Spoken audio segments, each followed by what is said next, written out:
Hello, and welcome to Dreamlore. If you found this video tonight, perhaps sleep feels far away. So let us walk together into an ancient tale, told slowly and gently, until your eyes grow heavy. This is the story of Hypnos, the forgotten god of sleep. Tonight, let me take you to the realm of sleep, a realm not of kings or conquerors, but of silence, shadows, and rest. There is a place, hidden beyond the light of the sun, where time slows and even the voices of the gods fade into whispers. It is here, in this endless twilight, that one of the most mysterious figures of Greek mythology resides.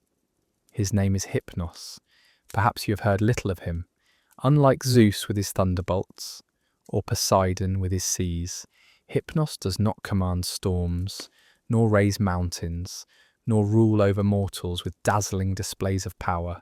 Instead, his gift is subtle, invisible, yet more inescapable than any chain forged by the gods.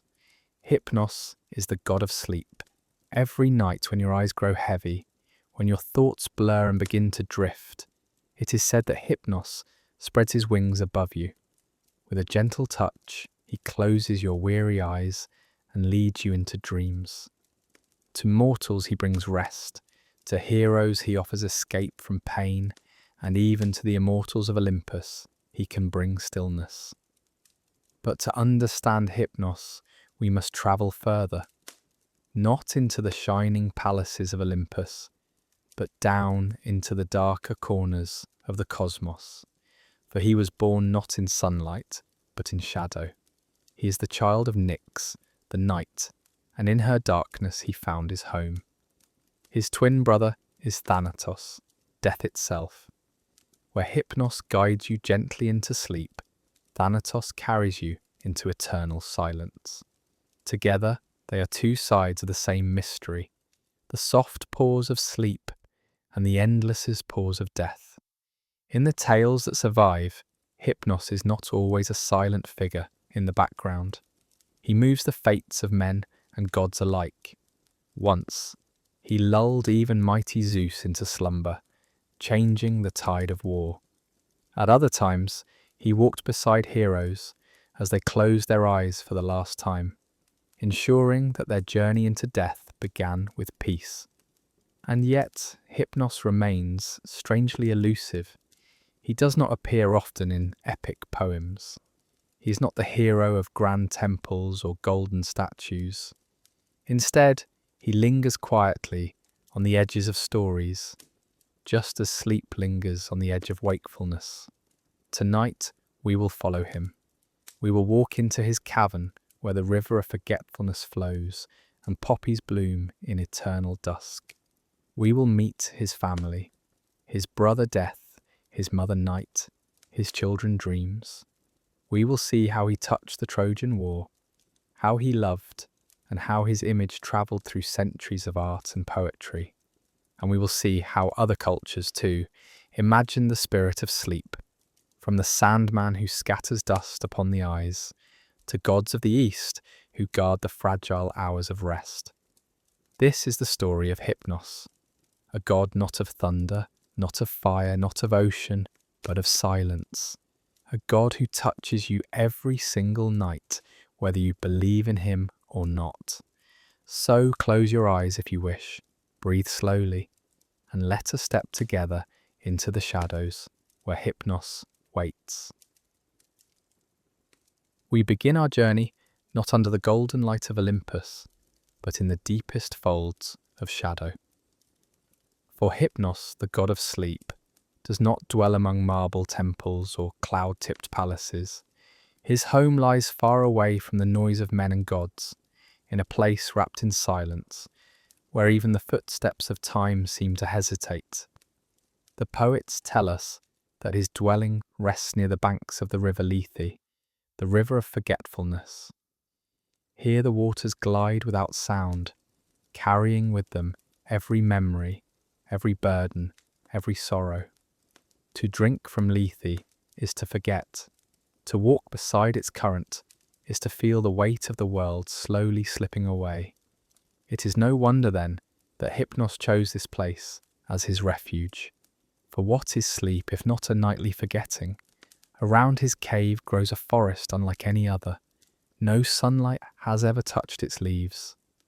The trees rise high, their branches bending into arches that weave together a canopy so dense that the sky is forever hidden. The air beneath is heavy with fragrance, the rich, dizzying scent of poppies, whose blossoms glow faintly even in darkness. Poppies were sacred to Hypnos. Their seeds and petals held the power to ease pain, to quiet the restless, to draw the weary into slumber. As you walk here, you would feel the softness of petals beneath your feet, as though the earth itself is cushioning your every step, lulling you deeper into calm. The cave of Hypnos is described as vast and quiet, with no door to creak, no guards to challenge, no chains to rattle. Silence reigns. Even the gods, when they come here, must lower their voices, for the very stones seem to breathe slowly, as though asleep. Inside, there is no flame, no lamp, no gleam of bronze, only the cool bluish shadows, lit dimly by the glow of night-blooming flowers. Some poets imagine that streams of drowsiness flowed through the cave, drifting like invisible mists, curling around anyone who entered.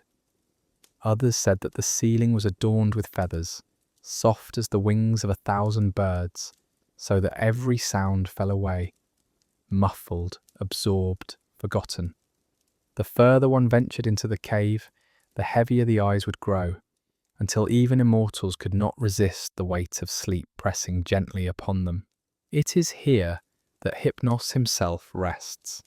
He is often depicted as a graceful youth, quiet, with wings sprouting from his temples or his shoulders. These wings, delicate yet strong, allow him to move swiftly across the world, brushing lightly over mortals and immortals alike. He does not roar, he does not strike, he does not terrify. His power lies in gentleness. A whisper, a feather's touch, a drifting cloud of drowsiness. That is enough to bring even the strongest warrior to his knees. His eyes fluttering closed, his sword slipping from his hand. Beside him lies his twin brother, Thanatos, Death. The two are inseparable in the imagination of the Greeks. For sleep and death are twins indeed, one temporary, the other eternal. Where Thanatos leads souls beyond the veil, Hypnos only pauses them upon its edge. It is said that when warriors fell upon the battlefield, their souls were carried by Thanatos, while Hypnos gave them the gift of a final rest, free from agony. To the Greeks, this connection between sleep and death was not frightening, but natural. Every night, in closing their eyes, mortals rehearsed the silence of eternity, and every morning, in waking again, they tasted resurrection. But let us not hurry. Let us linger here in Hypnos' realm, where the stillness is deep and the heart slows its pace. Imagine yourself stepping into his cavern. The air is cool, fragrant with poppies and damp stone. The sound of Lethe trickles faintly in the distance, though the poets remind us that the river makes no sound at all. It is a silence so profound that your own breath seems too loud. Your footsteps soften. Your shoulders grow heavy. You feel as though unseen hands are lowering a veil across your thoughts. In this place, even the gods themselves find peace. When Hera plotted her schemes, when heroes needed respite, when the turmoil of Olympus grew too loud, it was here, in the cavern of Hypnos, that stillness could always be found. Unlike the shining throne of Zeus or the golden halls of Apollo, Hypnos' home was humble, shadowed, almost forgotten, and yet it possessed a power no storm could rival. There is a reason the poets described his dwelling in such detail. They wanted their listeners to feel what you might be feeling now. The gentle heaviness of the eyes, the drift of thought into quiet corners, the sense of being surrounded by a darkness that is not threatening, but protective. Hypnos' cave was not a place of fear. It was a sanctuary, a place where the world slowed, and the restless heart was finally still. Legends say that from this cavern, Hypnos would take flight each night. With the beating of his wings, he would soar across the heavens, scattering sleep upon the earth. He would hover over cities and farms, over palaces and huts, touching kings and shepherds alike. No one could resist him. The greatest generals, in the midst of war, would bow to his touch. Lovers, in the arms of passion, would fall silent when he drifted near. Even Zeus himself, the lord of the sky, could not always withstand the gentle weight of Hypnos' gift. And yet, Hypnos was never cruel. He did not strike suddenly or violently. He did not cause terror. His was a soft dominion, welcomed by mortals who longed for rest, and respected even by gods who knew the necessity of sleep. He was, perhaps, the most merciful of all deities. The ancient artists showed him with wings, yes, but also with a horn or a branch of poppies in his hand. Sometimes he poured sleep through the horn, as though it were a wine, and men and women drank deeply, falling into slumber. At other times, he carried a wand, which he would wave gently above the heads of mortals, covering them in dreams. In every image, he is graceful, quiet, never threatening. Imagine, then, what it would be like to meet him. You enter his cave drawn by the silence. The shadows close around you, yet they do not frighten. You see him seated upon a bed of moss, his wings folded, his eyes calm. He lifts a poppy in his hand, and as its petals scatter, your thoughts blur. He does not speak, for words are too heavy here. Instead, he touches your forehead with a feather, and at once you feel the pull of sleep more profound than any you have known. The Greeks believed that Hypnos did not only bring rest, he also opened the gates of dreams. From his realm came his sons, the Oneiroi, the dream spirits, Morpheus, who shaped the dreams of men, Phobita, who sent visions of beasts, Thanatos, who created dreams of the impossible. All were children of Hypnos, born from the silence of his cavern, scattered across the sleeping world. Thus, every dream, whether sweet or strange, could be traced back to him. And so, in this first step of our journey, we do not yet rush to battles or schemes. We remain here with Hypnos in the stillness of his home. We see the flowers that never wither, the river that carries all memories away, the shadows that breathe peace. This is the beginning, the entrance into the realm of night, where Hypnos waits, wings poised to gather us into his care.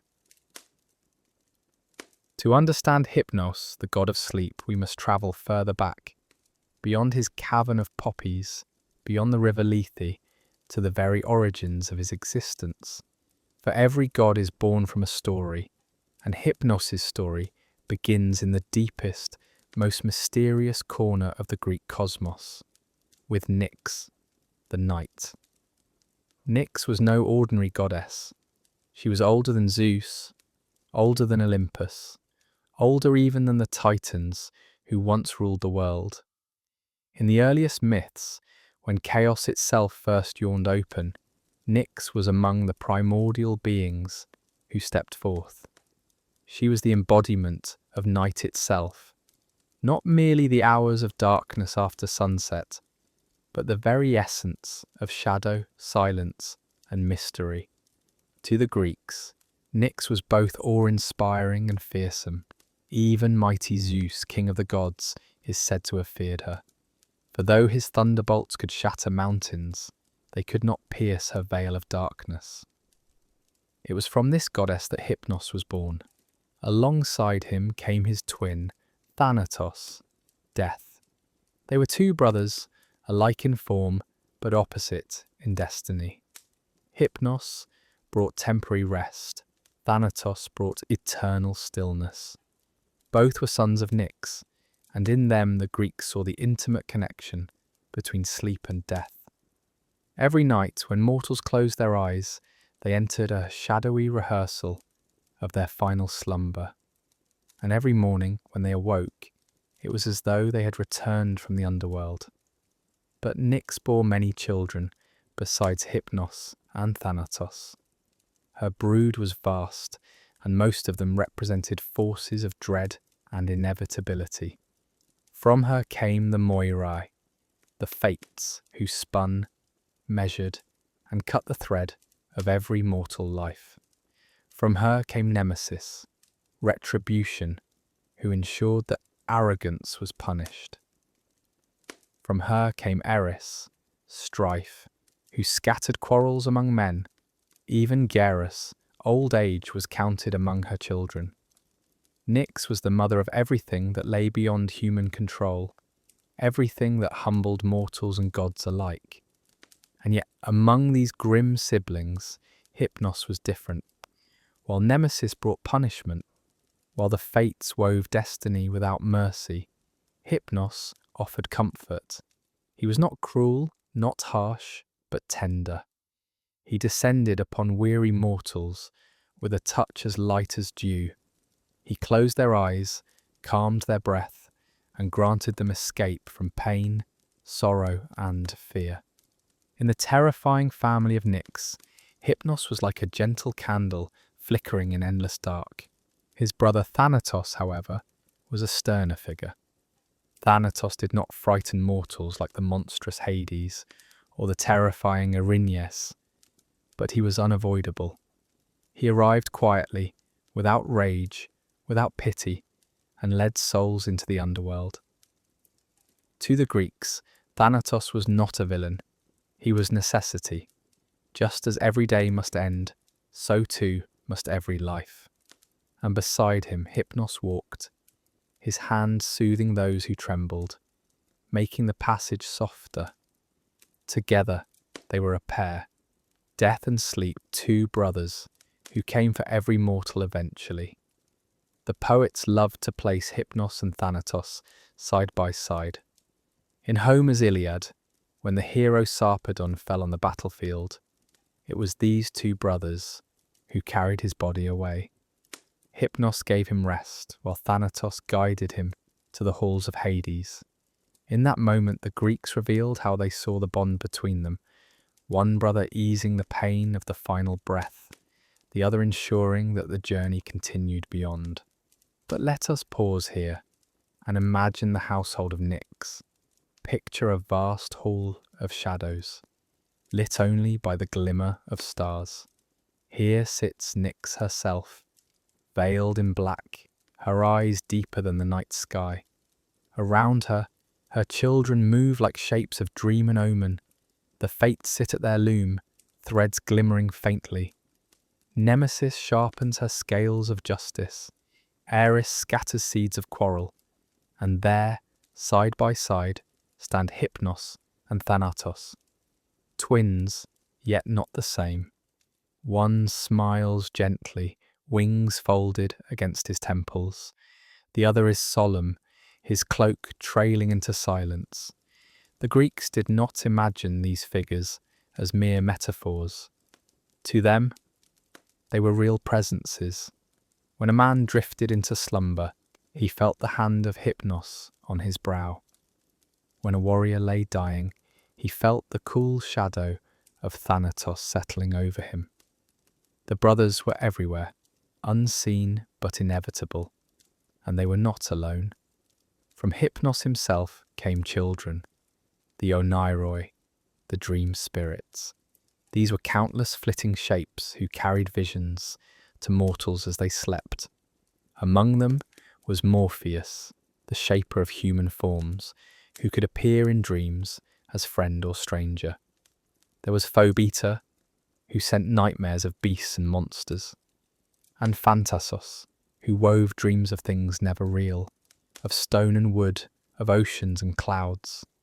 In later stories, these three sons of Hypnos became his most famous offspring, for through them the Greeks explained the strange variety of dreams that visited mortals at night. Imagine then Hypnos in his cavern, not alone, but surrounded by this strange family.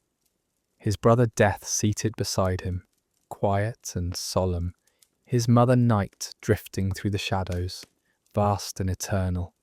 His children, the dream spirits, flying from his dwelling each dusk, scattering visions across the sleeping world.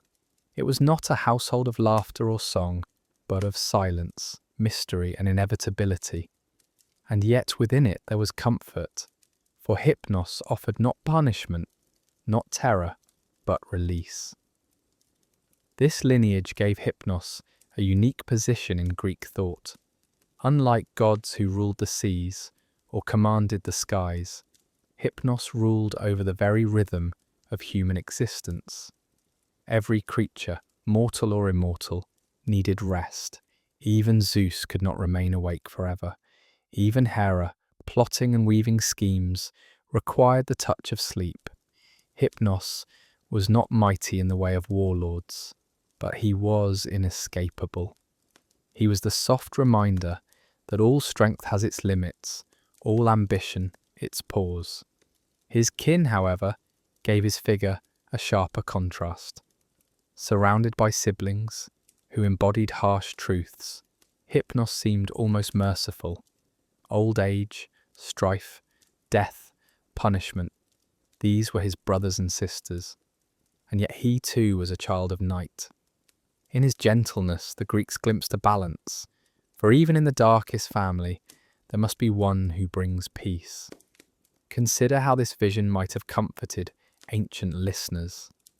Life in Greece was harsh, filled with war, toil and uncertainty. Death came quickly. Punishment was feared, strife was everywhere. But every night, no matter how cruel the day, Hypnos arrived with his gift.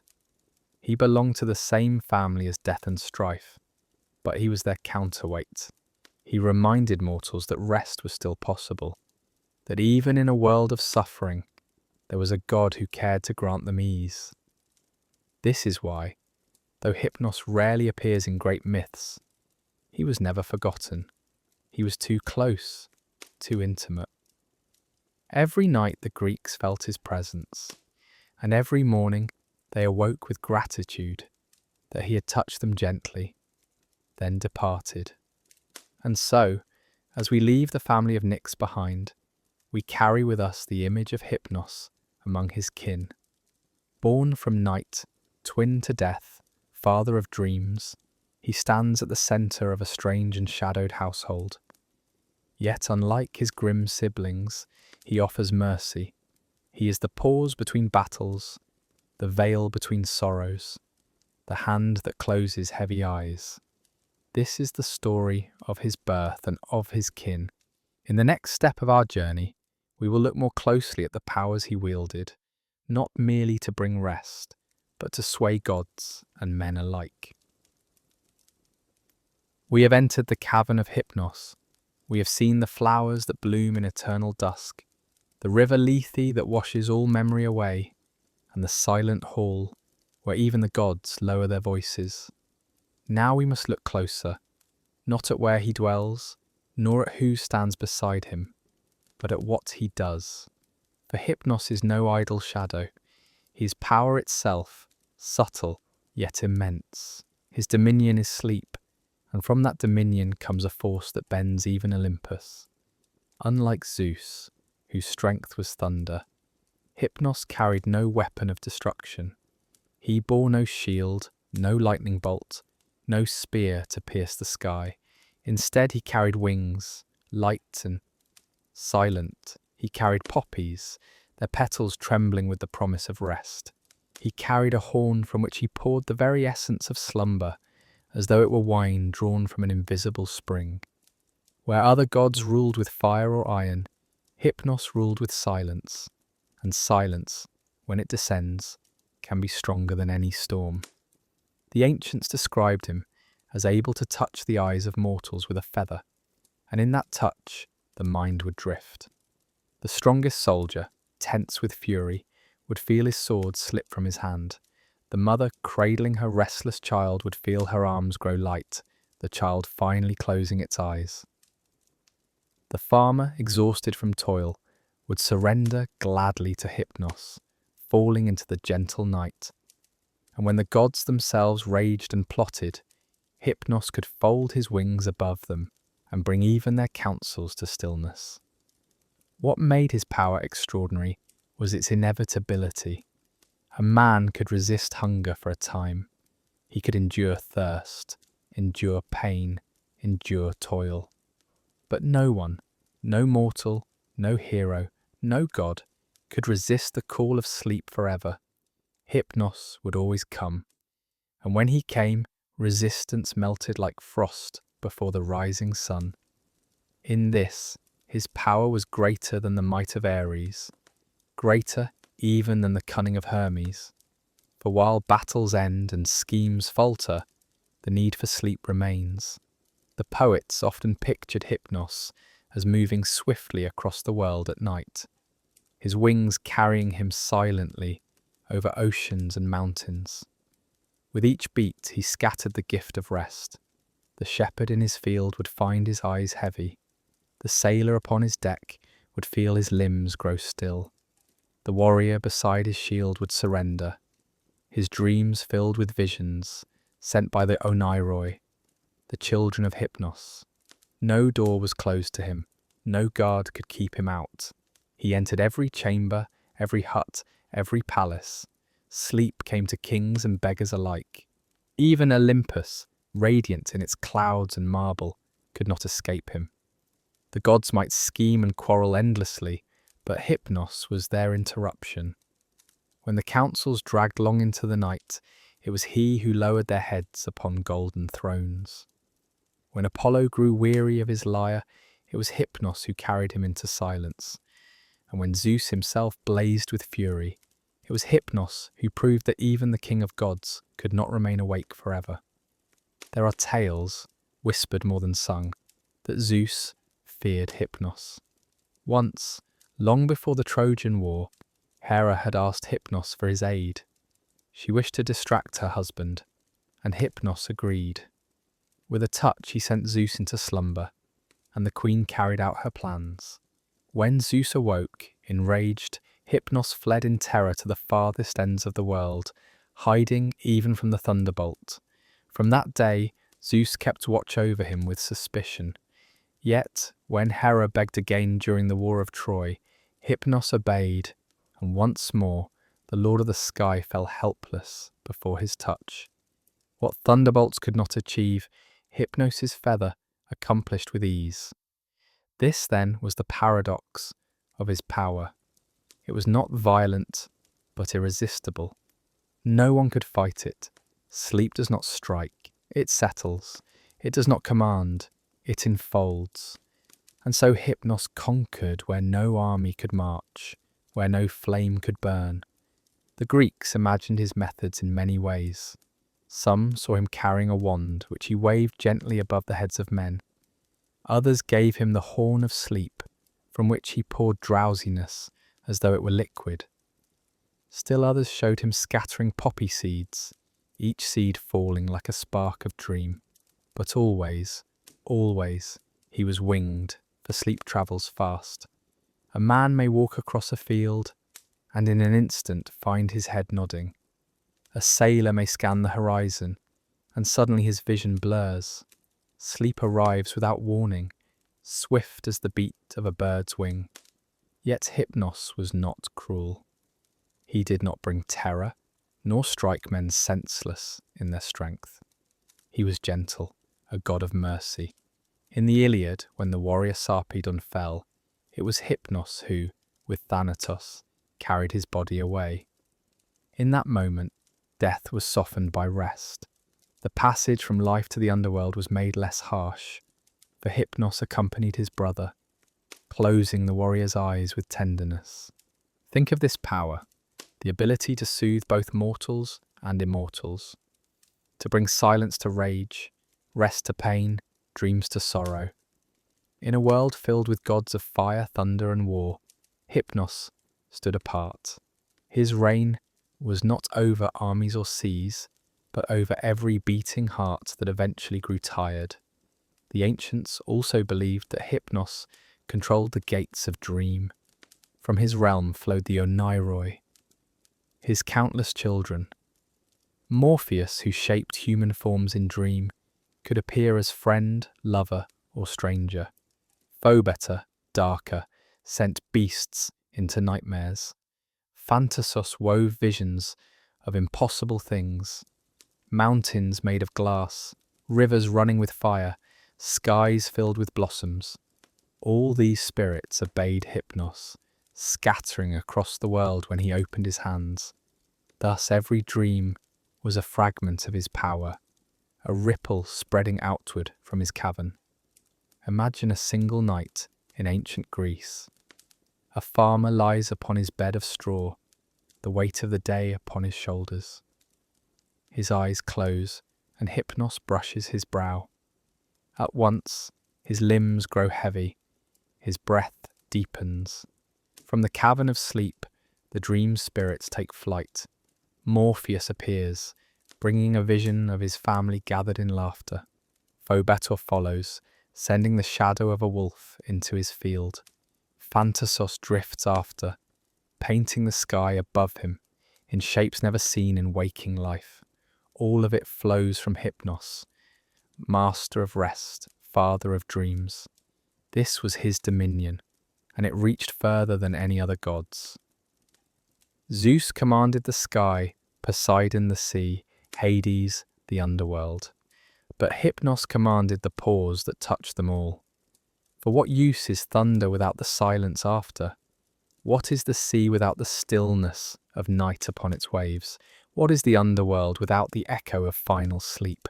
The power of Hypnos was not sung in battles or carved in triumphs. It was not celebrated with temples towering over cities. Instead, it was whispered at night, when children drifted off in their mother's arms, when soldiers laid aside their shields, when even kings surrendered to silence. His was a hidden power, yet no less mighty for its gentleness. As you listen, perhaps you feel it too, the rhythm of your breath slowing, the quiet weaving itself between words. This is Hypnos' gift, carried across centuries, across myths, across the very fabric of human life. And so we leave this part of our journey, knowing that Hypnos was more than a shadow in the cavern of night. He was the hand that touched every eye, the feather that brushed every brow, the wing that flew silently above every home. His powers were not of thunder or fire, but of rest. And in that rest, his dominion was absolute. In the next step of our tale, we will see how this gentle power was woven into the greatest of wars, how Hypnos, with nothing more than a touch, changed the fate of gods and men upon the plain of Troy. The story of Hypnos might have remained hidden in the shadows of his cavern, whispered only at night, had it not been for the greatest war sung by the poets, the War of Troy. It was in this conflict, where gods themselves took sides, that Hypnos stepped briefly into the centre of the tale. For though he was gentle, his hand upon the brow of Zeus changed the fate of armies. The Trojan War had already raged for years. Mortals fought beneath the high walls of Troy, their cries rising to the sky. But above them, in the halls of Olympus, the gods too were divided. Some favoured the Greeks, others defended the Trojans. And at the heart of this divine struggle stood Hera, queen of the gods, wife of Zeus. She watched the war with fury, for Zeus often leaned toward the Trojans, defying her wishes. Hera's heart burned with resentment. She wished to tilt the balance, to aid the Greeks, and to defy her husband. But how could she act when Zeus's watchful eyes never closed? He sat in vigilance, thunderbolt in hand, his gaze fixed upon the plain of Troy. No scheme of Hera could succeed while the king of the gods remained awake. And so, Hera turned her thoughts to Hypnos. She remembered his gift, the gift no god could resist. She remembered, too, that once, long ago, he had dared to close the eyes of Zeus himself. It had been a reckless act, and when Zeus awoke, his anger thundered across heaven. Hypnos had fled in terror, hiding in the embrace of Nyx, his mother, for even Zeus dared not lay hands upon Night. Since then, Hypnos had kept his distance from the king of the gods, yet Hera, desperate, was determined to seek him once more. The poets tell us how she approached him. Hera descended from Olympus, her footsteps falling silent as she entered the dark places of the earth. She found Hypnos in his cavern, wings folded, surrounded by the fragrance of poppies. His children, the dream spirits, drifted at the edges, scattering visions across the sleeping world. Hera stood at the threshold, veiled in majesty, but lowered her voice as even she must in the dwelling of sleep. "Hypnos," she whispered, "son of night, brother of death, I ask for your aid. I ask you to do what only you can. Close the eyes of Zeus." At her words, Hypnos stirred. His wings trembled, and the shadows of the cave seemed to shift uneasily, for he remembered well the fury of the thunderer. He remembered the blinding flash, the roar that shook the mountains, and the narrow escape into the arms of Nyx. Even now, the thought of angering Zeus filled him with dread. He bowed his head and replied softly, "Lady Hera, Queen of Heaven, I cannot. Once I dared it, and his wrath nearly destroyed me. You know his power. He is the Lord of sky and storm. Should I dare again, where would I flee? Even the shadows cannot forever hide me from his rage." But Hera was cunning. She pressed closer, her voice smooth as silk. "Do not fear. I will protect you. I will cloak you in secrecy, and I will reward you beyond measure. For if you aid me, if you bring slumber upon Zeus just for a while, I will give you the bride you have long desired, Pasithea, goddess of rest and illusion, one of the youngest of the Graces. She shall be yours forever." At this Hypnos hesitated, for Pasithea was fair, and her domain was close to his own. To be joined with her would bind him to sweetness, to gentle illusions, to the restful ease that mortals craved. Hera's promise tempted him deeply, yet still he trembled, remembering Zeus's fury. So Hera swore solemn oaths, binding herself by the waters of Styx, the unbreakable oath of the gods. She promised Pasithea to him, and promised also her protection. And slowly, Hypnos unfolded his wings. His voice, soft as wind in poppies, answered, "I will do it, but only because you have sworn, and only because sleep cannot be denied, even to the king of gods." Together they rose, Hera radiant with schemes, Hypnos silent as shadow. They ascended toward Mount Ida, overlooking the plain of Troy, where Zeus sat gazing upon the battle. The Greeks and Trojans clashed below, their spears glittering like stars, their shields ringing like iron bells. And above, upon the mountain, the Queen of Heaven prepared her deceit. Hera adorned herself in beauty beyond mortal imagining. She bathed in ambrosia, anointed her skin with oils whose fragrance drifted across the world. She braided her hair with golden threads and clothed herself in garments woven by Athena herself. Around her waist she bound a magical girdle, a gift from Aphrodite, that held within it the power of love and desire. No god, no man could resist its charm. Thus armed, she approached her husband. Zeus beheld her and was overcome. Desire clouded his eyes, and he forgot the war, forgot the Trojans, forgot even his suspicions. He drew her close, and as they lay together upon the summit, Hypnos crept near. Silent as a shadow, he hovered above the Lord of Heaven. He lifted his hand, and from his horn he poured the essence of slumber. He touched the brow of Zeus with a feather-lighter's breath, and the Thunderer, the wielder of storms, the king of Olympus, closed his eyes. His head sank heavy, his thoughts dissolved, and he fell into deep sleep. The skies grew still, the thunderbolts dimmed, and upon Mount Ida Zeus slumbered, conquered not by war nor by cunning, but by the gentle hand of Hypnos. At once Hera seized her chance. She summoned Poseidon, lord of the sea, and urged him to aid the Greeks. Freed from Zeus's watchful gaze, the gods took sides openly, rushing into battle. The plain of Troy roared with chaos, and for a time the war tilted toward the Greeks, all because Zeus slept.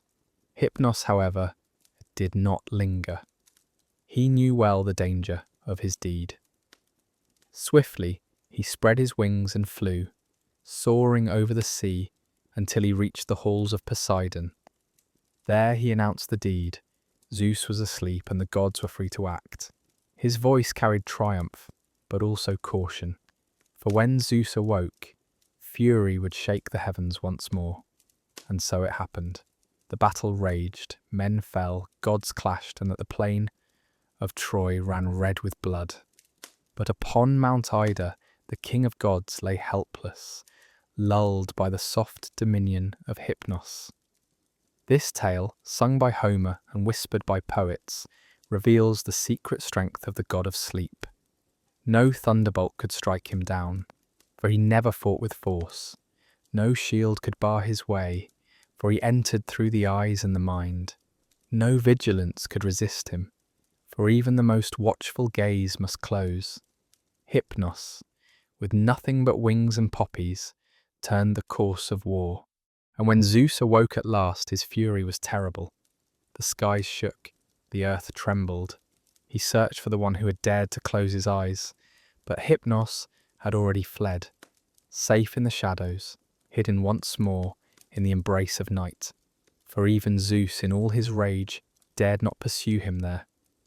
Thus the war continued, but the memory remained, that once upon a mountain above Troy, the king of the gods had been defeated, not by strength, not by cunning, but by sleep.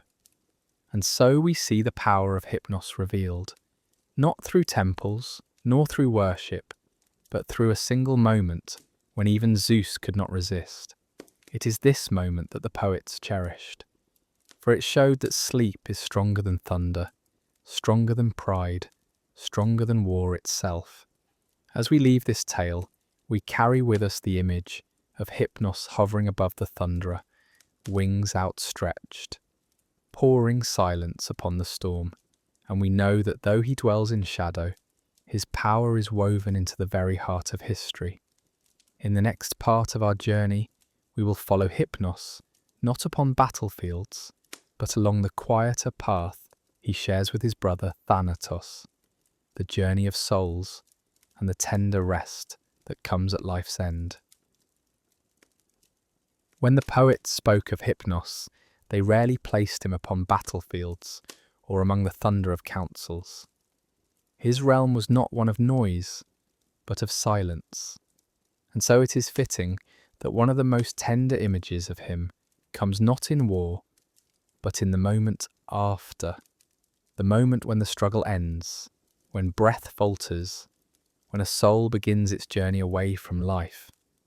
For Hypnos, with his twin brother Thanatos, was said to walk beside the dying, guiding them gently from the brightness of day into the stillness of eternity.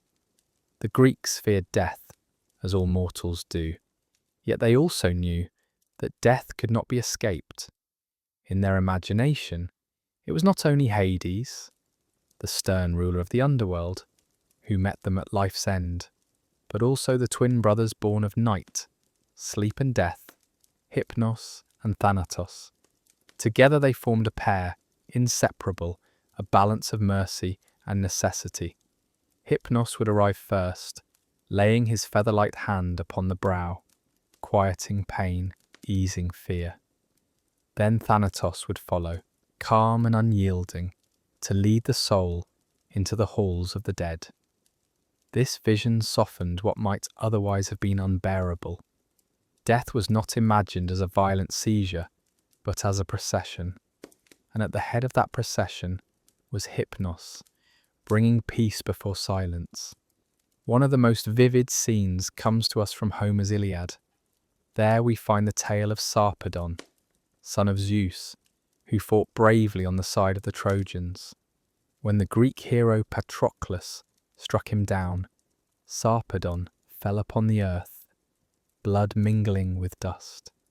For a time, his body lay in danger of being defiled amid the chaos of war. But Zeus, though Lord of gods, could not save his son's life. Fate had decreed it. What he could do, however, was command that his death be honoured. And so, Zeus sent Hypnos and Thanatos to the battlefield. The poets describe how the two brothers descended, their wings glimmering in the sun, shadows falling over the slain warrior. They lifted Sarpedon's body gently, not as plunder, but as treasure. Hypnos carried him with tenderness, ensuring that his final moments were cloaked in rest. Thanatos walked beside him, solemn, guiding his soul away. Together, they bore him back to his homeland of Lycia, where rituals of honour awaited. It is a poignant image, the god of sleep and the god of death bearing a fallen son of Zeus. It reminded listeners that even in war, even amid the dust and blood, there could be dignity. It reminded them that Hypnos' gift was not only for the living, but also for those crossing the final threshold. Think of what this meant to the ancient Greeks. For men who lived with the constant presence of battle, plague and hardship, the idea that death might arrive in the form of gentle hands was comforting. Hypnos was not a god to fear. He was a god who promised that, even in dying, there would be one last moment of rest, one last embrace of peace. The poets expanded this vision into mythic scenes. Some said that Hypnos and Thanatos, with their dark wings, would hover above battlefields as the sun set, collecting the fallen. They moved unseen, but their presence was felt.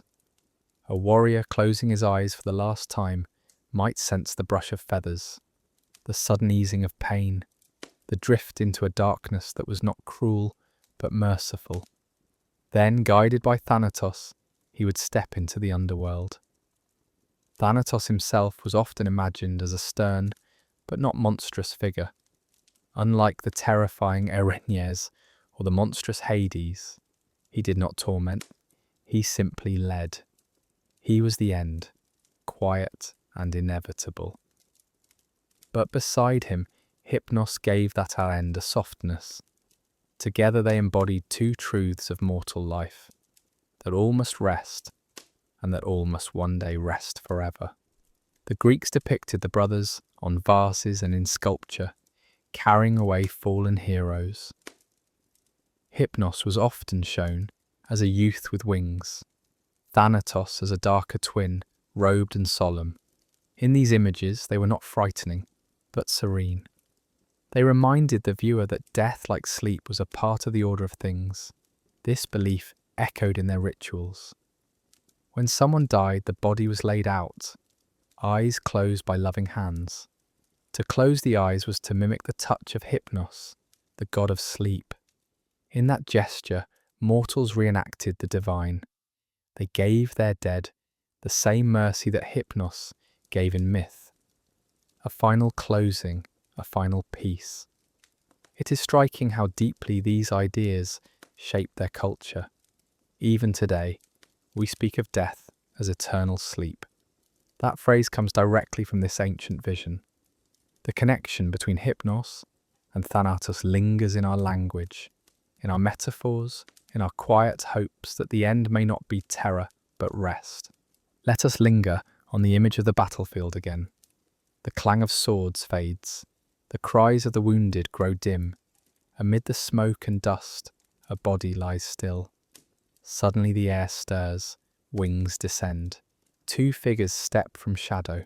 One is gentle, his touch cool and soothing. The other is calm, resolute. Together they lift the fallen, and the night closes softly around them. Such was the journey imagined by the Greeks, the journey of souls attended not by horror, but by companions. Hypnos' role in this journey also connected him to the underworld. While Thanatos delivered the soul to Hades, Hypnos was thought to linger near, offering his comfort to those who had crossed. He did not rule there, as Hades did, nor judge, as Minos and Rhadamanthus judged. But he was present, like a soft shadow, at the edge of eternity. To imagine him was to believe that no one entered death without first knowing peace. This pairing of Hypnos and Thanatos also reflected a deeper philosophy. The Greeks saw sleep as a rehearsal for death, and death as a sleep without waking. Each night, when they closed their eyes, they touched the edge of that final silence. Each morning, when they awoke, they celebrated the gift of returning. To call upon Hypnos was not only to invite sleep, but to acknowledge mortality. And so Hypnos held a unique place in their hearts. He was not distant like Zeus upon his throne. He was not terrible, like Poseidon stirring the seas. He was intimate. He visited every bed, every night, closing the eyes of kings and shepherds alike. And when at last life ended, he came again, this time to carry the weary across the last threshold. For the Greeks, this was not just myth, but comfort. It told them that death was not a violent tearing, but a transition. It told them that their loved ones, when they closed their eyes for the last time, were not alone. Hypnos was there, with wings and poppies, to ease the passage. And so in the journey of souls, we see the most profound power of Hypnos. Not in battle, not in deceit, but in tenderness. He was the god who stood beside mortals at their most vulnerable moments, offering mercy where none might be expected. His brother Thanatos led the way, but Hypnos ensured that the step was gentle. Tonight, as we walk with him through this myth, we too can feel the comfort of his presence. For in every breath that slows, in every eyelid that grows heavy, in every dream that carries us away, Hypnos is near. He has walked with humanity since the dawn of time, and he will walk with us still until the final rest. In the tale of Hera's scheme, we heard how Hypnos, reluctant and afraid, was persuaded by promise. The promise was not of gold or power, nor of safety alone, but of love. Hera vowed that if Hypnos dared once more to close the eyes of Zeus, she would give him a bride, Pasithea, goddess of rest, relaxation, and illusion. It was this pledge that moved him, for among all the gifts of Olympus, there was none more fitting for the god of sleep than a companion who embodied serenity. But who was Pasithea? She was one of the Charities, the Graces, daughters of Zeus and Eurynome, goddesses of beauty, charm, and joy. While her sisters embodied brightness, festivity, and bloom, Pasithea was the gentlest of them all.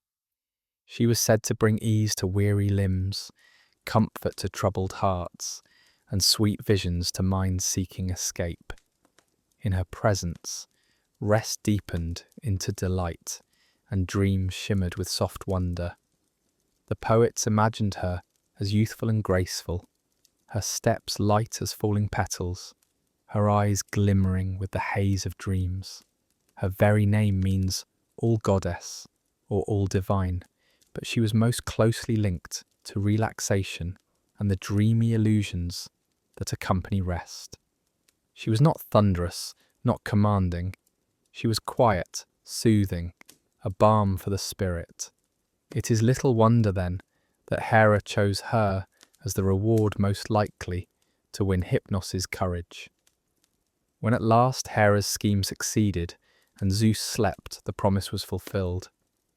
Pasithea was given to Hypnos, and their union was celebrated, though quietly, for neither were gods of pomp or spectacle. There were no grand feasts. no thrones glittering with jewels. Their marriage was imagined in gentler tones, in gardens where night-blooming flowers opened, in caverns where silence was soft and comforting, in dreams woven of affection and repose. The joining of Hypnos and Pasithea was more than romance. It was the marriage of two realms, sleep and relaxation, rest and illusion. Together they ruled not through fear, not through thunder, but through tenderness. Mortals who lay down in exhaustion found not only the hand of Hypnos closing their eyes, but also the presence of Pasithea smoothing their rest into sweetness. The weary who surrendered to sleep discovered not only silence, but also visions, gentle dreams that transformed fatigue into wonder. Let us imagine them side by side. Hypnos, with wings folded against his temples, quiet as shadow. Pasithea, radiant yet serene, her hair drifting like the haze of twilight. They move together through the world at night. Hypnos touches the eyes, bringing slumber. Pasithea follows, scattering dreams of peace and delight. To the warrior, she brings visions of home and hearth. To the mother, she brings laughter of children. To the lonely, she brings the warmth of companionship.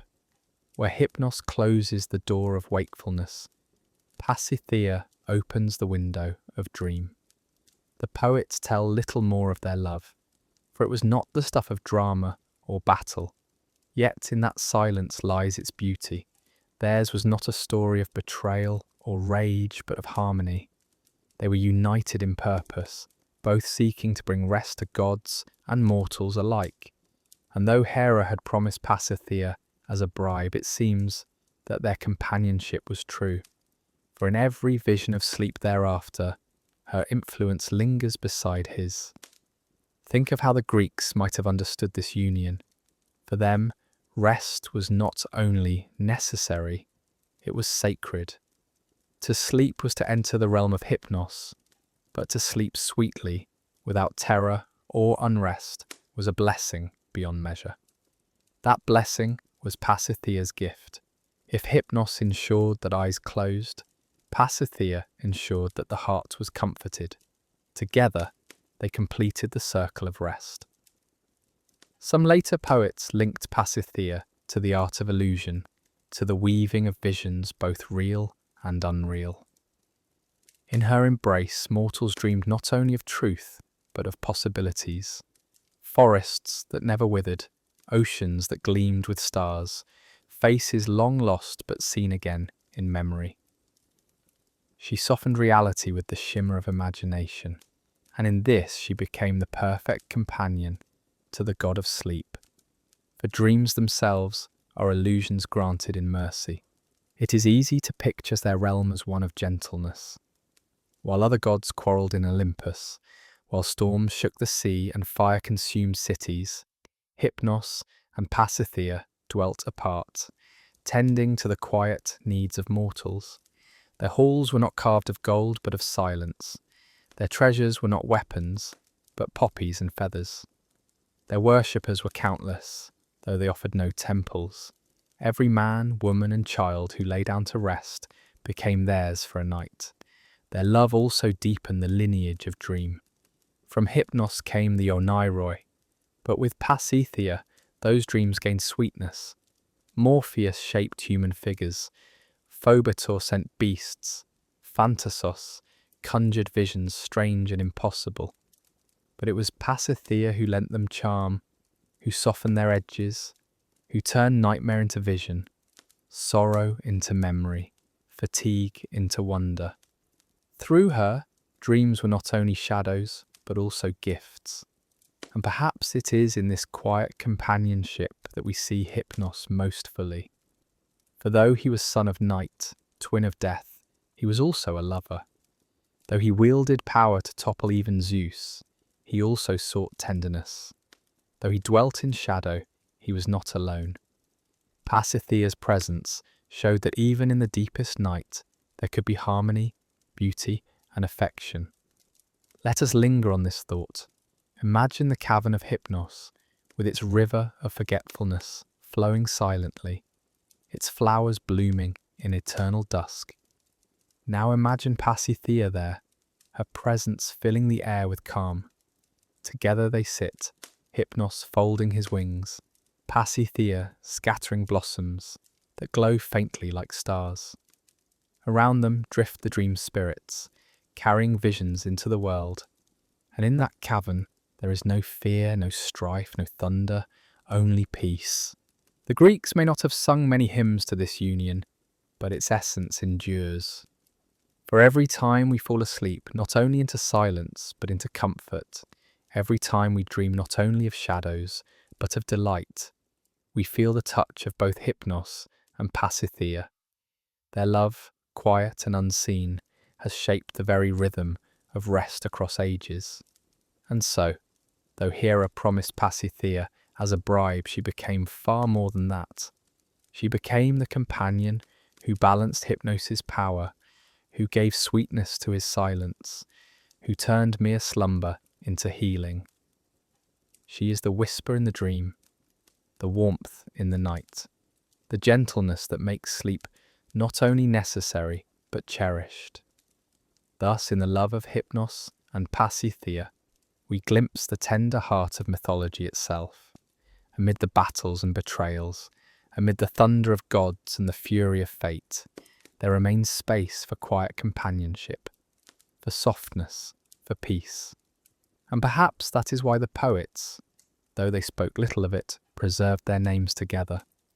For sleep without sweetness is only silence, but sleep with Pasithea is sanctuary. In the next part of our journey, we will leave their cavern and step into the halls of men and artists.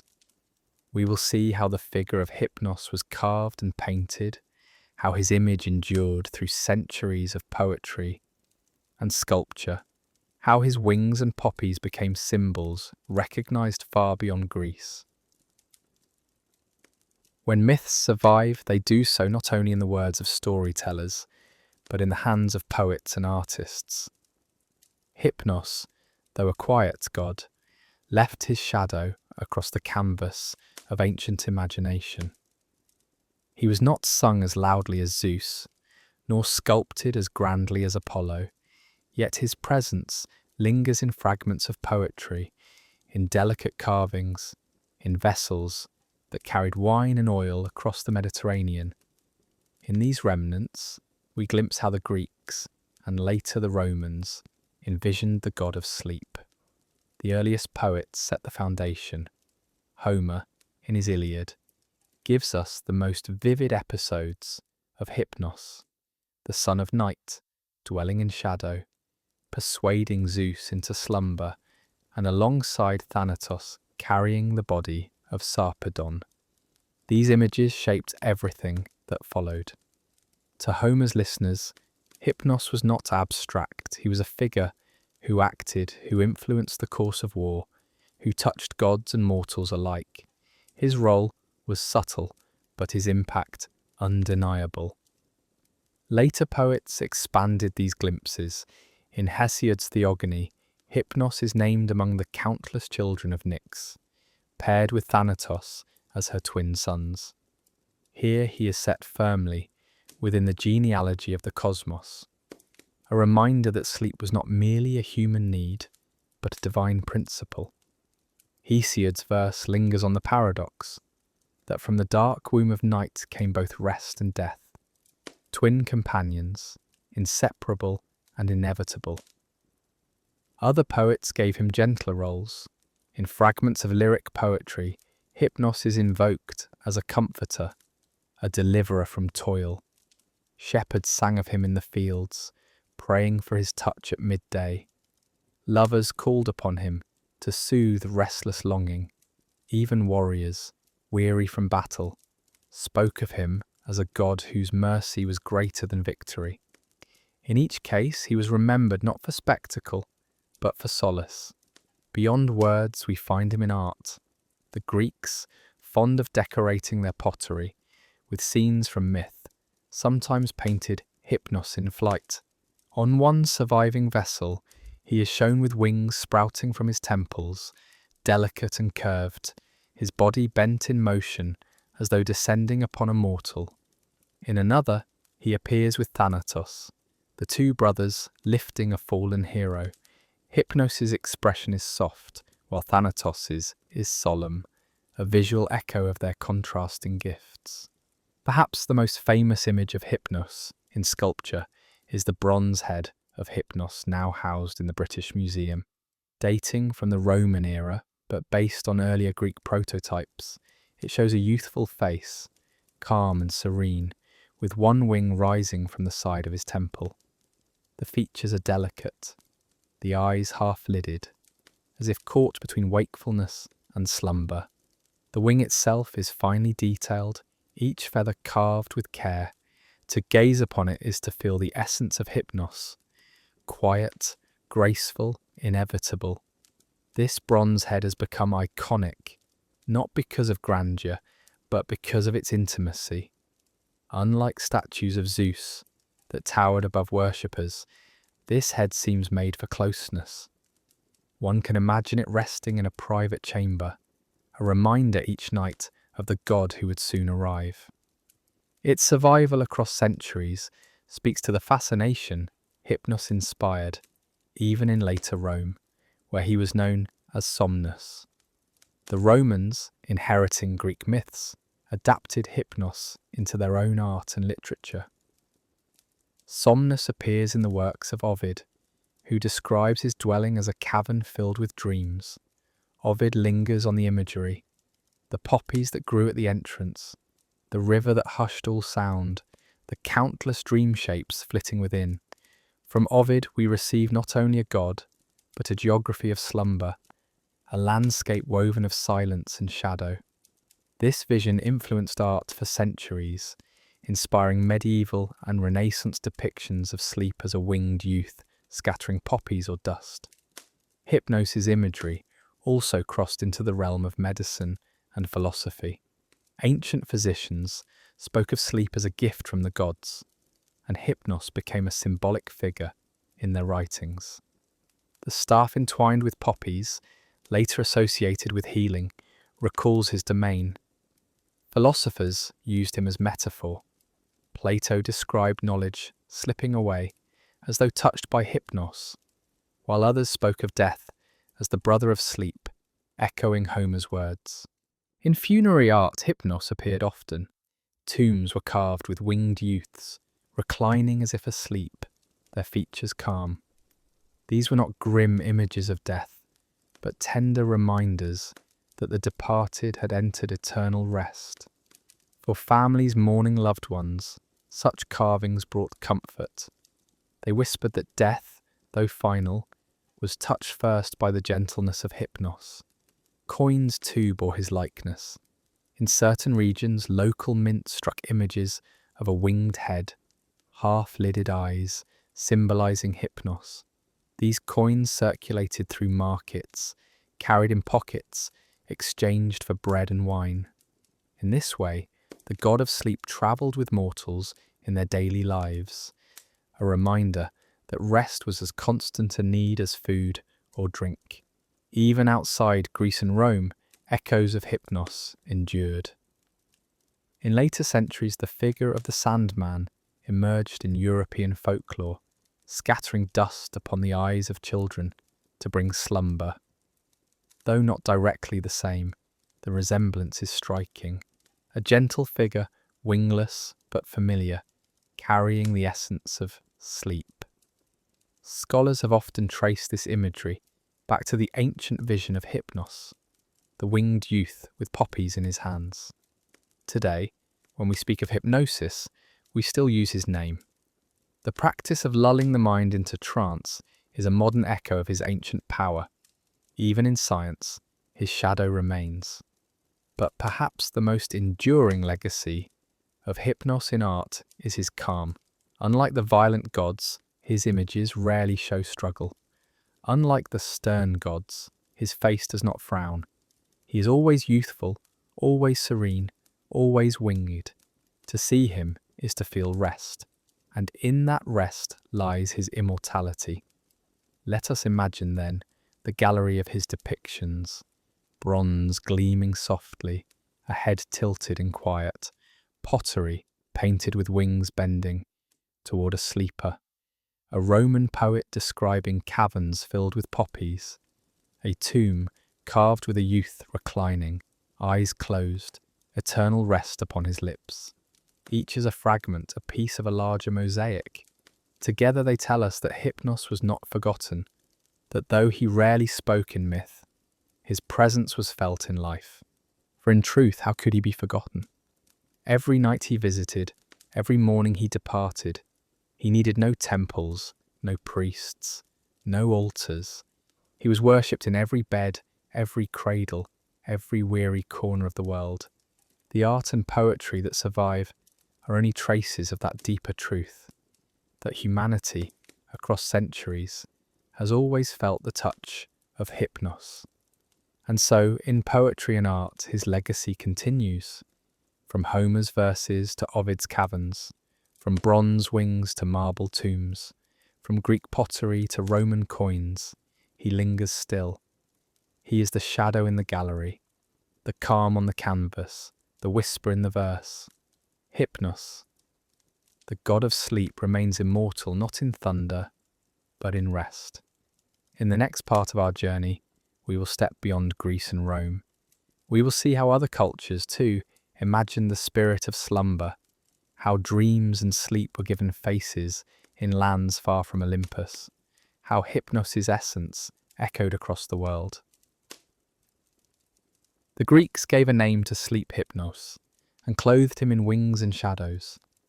But the mystery of slumber is not confined to Greece alone.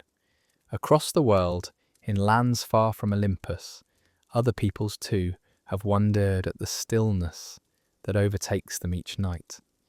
They too have given faces to sleep and voices to dreams, and so, in this last step of our journey, we leave the cavern of Hypnos and wander through other cultures to see how the spirit of slumber was imagined in many tongues.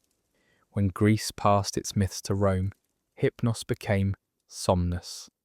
His essence remained the same, a winged youth, calm, carrying poppies or pouring slumber from a horn. The Roman poet Ovid, in his Metamorphoses, described Somnus in language that has haunted imagination for centuries. He dwelt, Ovid wrote, in a cavern deep in a valley where the sun never reached. At the entrance grew countless poppies, dripping with sleep-inducing dew. Inside silence ruled. No rooster crowed, no dogs barked, no trees rustled. Only the hush of Lethe's waters could be heard. There Somnus lay upon a couch of ebony, surrounded by his countless sons, the Oneiroi, who shaped the dreams of men. Ovid gave them names and roles: Morpheus, Phobator, Phantasos. They fluttered forth each night, carrying visions to the sleeping world. This Roman vision, rich with imagery, became one of the most enduring pictures of the House of Sleep, influencing medieval art and Renaissance poetry. Somnus was not feared but revered. Romans placed images of poppies and closed eyes upon tombs, echoing the Greek belief that death was eternal sleep. In Latin, the word somnus lives on. In words like insomnia, the absence of sleep, and somnolence, the heaviness of drowsiness. Thus, even in language, somnus lingers. Far to the north, where winters were long and nights stretched endlessly, the idea of sleep took other shapes. In Germanic and Scandinavian folklore, there emerged the figure of the Sandman. He was no god of Olympus, but a humble spirit, a bringer of dreams. Each night he was said to scatter fine sand or dust into the eyes of children. The sand made their eyelids heavy, coaxed them into sleep, and in the morning the crust in their eyes was proof of his visit. The Sandman was not always gentle. In some tales he brought sweet dreams. In darker versions, he punished children who resisted sleep, stealing their eyes to feed his children. But over time he softened, becoming a guardian of bedtime. In the 19th century, The writer Hans Christian Andersen told of him as Ole Lu Koya, the little man who opened his umbrella over children's heads, one side bringing pleasant dreams, the other side nightmares. Thus the Sandman, like Hypnos, embodied both comfort and mystery. Though the Sandman was not Hypnos himself, he carried echoes of him. The wings became dust, the feathers became sand, but the gift was the same: sleep, unbidden and irresistible. In the vast traditions of India, sleep was personified, not as a youth with wings, but as a cosmic force. The Sanskrit word nidra means sleep, and in myths, it was embodied as goddess Nidra Devi, the personification of rest. She was said to descend upon even Vishnu, the preserver of the universe, lulling him into yogic sleep upon the serpent Ananta, floating upon the cosmic ocean. In this slumber, Vishnu dreamt the creation of worlds. Here, sleep was not a pause, but a power that allowed the universe to renew itself. It was sacred, vast, divine. To rest was to partake in cosmic order. The goddess Nidra was worshipped in rituals, invoked to bring peace to troubled minds and healing to weary bodies. In this vision, Hypnos finds a sister, a goddess whose gift was not only for mortals but for gods themselves. In Japan, sleep was surrounded by spirits both kind and fearsome. Most curious of all is the Baku, a creature that devours dreams. Part tapir, part chimera, the Baku was believed to come when called upon by a child who had a nightmare. Baku, eat my dream, they would whisper, and the monster would arrive, swallowing the terror whole. In this way, the Baku ensured rest, clearing the mind of horrors. Other spirits in Japanese folklore haunted the borders of sleep. Some brought paralysis, pressing down upon sleepers, a phenomenon we now call sleep paralysis. Others whispered prophecies, sending visions of what might come. To the Japanese, sleep was not only rest, but also danger, a liminal space where spirits roamed freely. Though different from Hypnos, these tales show the same wonder, that sleep was not mere fatigue, but a mysterious passage, a threshold between worlds. Among the Norse, whose sagas rang with steel and storm, sleep appeared often in the form of enchanted slumber. Warriors and maidens fell into deep magical sleeps, from which they could be awakened only by fate. The god Odin himself, though a seeker of wisdom, was sometimes described as falling into trances akin to sleep, visions flooding his mind. His ravens, Hugin and Munin, thought and memory flew through the world while he rested, echoing the way dreams travel while the body lies still. In the sagas, heroes who slept could be vulnerable, but also renewed. Sleep was a mystery of strength, a pause before destiny. Though they did not name a god like Hypnos, the Norse too saw slumber as divine, a power that humbled even the greatest. Even in modern times, the echoes of Hypnos and his kin remain. The word hypnosis comes from his name, describing the trance-like state where the mind drifts between waking and dream. The word insomnia carries the Latin root of somnus, the Roman hypnos. The Sandman still visits bedtime stories, and in lullabies sung across the world, we hear the same invocation. Close your eyes, rest, let go. Sleep is universal, whether imagined as a god with wings, a goddess upon the cosmic ocean, a spirit scattering sand, or a monster devouring nightmares. Every culture has sought to explain the mystery. Every night we surrender, and every night we return. That surrender has always called for a story. And so, as we return from this journey across cultures, we find Hypnos not alone, but surrounded by echoes. Somnus in Rome, the Sandman in Europe, Nidra in India, Baku in Japan, the dream spirits of the north. All are reflections of the same truth, that sleep is more than fatigue. It is a passage, a power, a gift. Hypnos may have been born in Greece, son of night, twin of death, but his essence belongs to all humanity. For wherever humans have closed their eyes, they have felt his touch by whatever name they called it, and in every whisper, every lullaby, every prayer for rest, he lingers still. We have walked far together tonight, from the cavern of Hypnos, hidden in shadows, where poppies bloom and Lethe flows, to the halls of night where his family lingers. We have seen him brush the brow of Zeus himself and change the course of war. We have followed him across battlefields, where he and his brother Thanatos lifted the fallen with quiet dignity. We have entered his marriage, his union with Pasithea, and glimpsed the sweetness she brought to slumber. We have walked through galleries of art, seen him in bronze and marble, in painted vases and Roman verse, and at last we have journeyed beyond Olympus, into the dreams of other cultures, India, Rome, Japan, the North, each of them whispering the same truth: sleep is sacred. Now, as our tale comes to its end, we linger once more in silence. The voices of poets fade. The clamour of war is distant.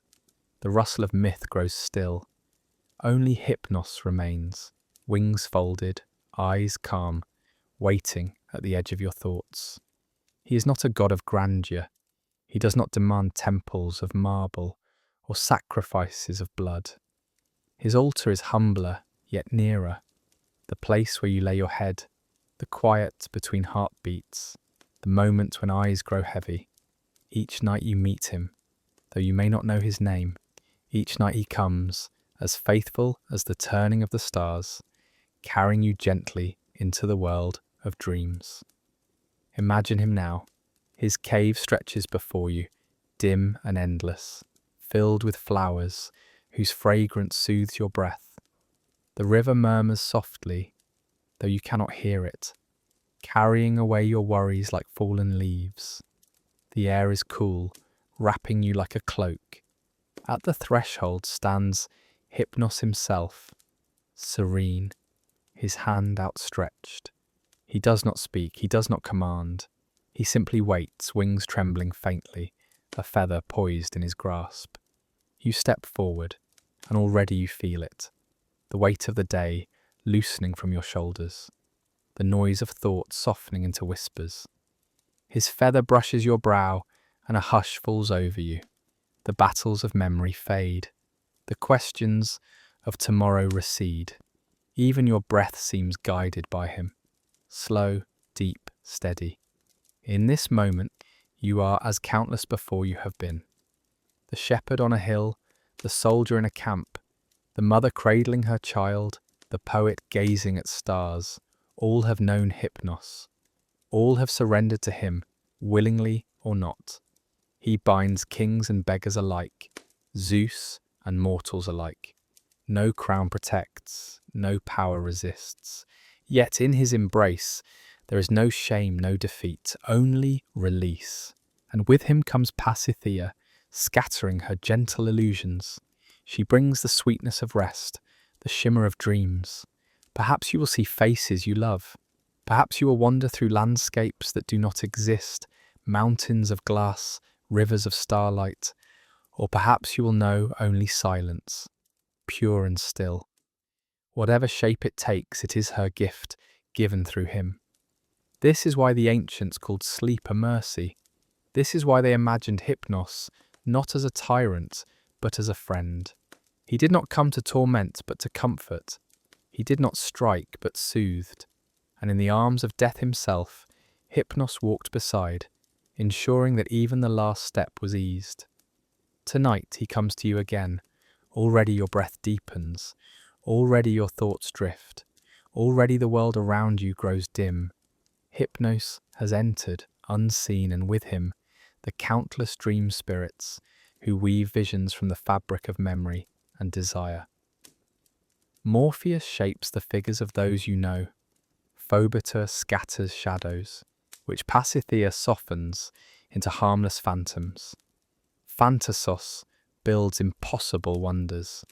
All of them circle you now, guided by the wings of their father. The Greeks once said, "Every night we die, and every morning we are born anew." For sleep is a rehearsal of eternity, and waking a resurrection. And so each night, Hypnos reminds you that the end need not be feared. For death itself is but his brother's hand, waiting beyond. And if even death is softened by him, how much more gentle is this nightly passage into dream. So close your eyes now, if you have not already. Let the weight of your limbs sink, let the last threads of thought unravel. There is nothing left to hold. The night surrounds you, safe and vast. The stars burn faintly above. The river flows silently below, and Hypnos' wings fold around you like a shroud of comfort. He is here. He has always been here. He will always return. Every time you surrender, every time you drift, you walk into his realm. And he, patient, merciful, will guide you into slumber. Tonight the story is ending. The words grow slower, the silence deeper. And as the tale of Hypnos fades, you need not cling to it. Let it dissolve as dreams dissolve. Let it sink into the quiet. For this was always his gift, not knowledge, not triumph, but rest.